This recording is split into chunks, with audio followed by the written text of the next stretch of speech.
So what's going on? This is the exit sign that I acquired most recently. It's vintage. It's probably from the 50s or the 60s. It's made by Wagner Woodruff.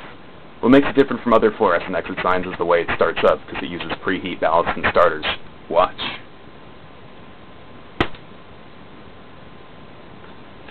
You notice that the tubes blink on. It's because they're using the preheat ballast, and each tube has its own starter, which is why they blink at different times. In fact, it's fun. You can bet money with a friend at which tube is going to finish first, the top one or the bottom one, though it's usually the same every time. And you'll notice that it has a cool vintage font, where the middle part of the E is raised upwards and the X is slightly asymmetrical. Pretty cool. Much better than the basic font of today's exit signs. Another thing is that the original plastic that was in there before was very dim. I got it right here.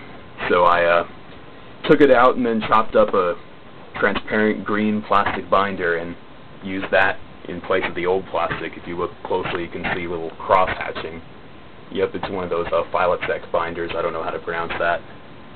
And another thing that's cool about this is that it's recessed. You can mount it to a wall, flush mount, because it's got this little flange here so that you don't see this big thing sticking out of the wall. It looks pretty nice once it's installed, but I have nowhere to install it, so I just leave it sitting up here on the shelf, where it doubles as a nightlight. Pretty awesome piece. The way it is.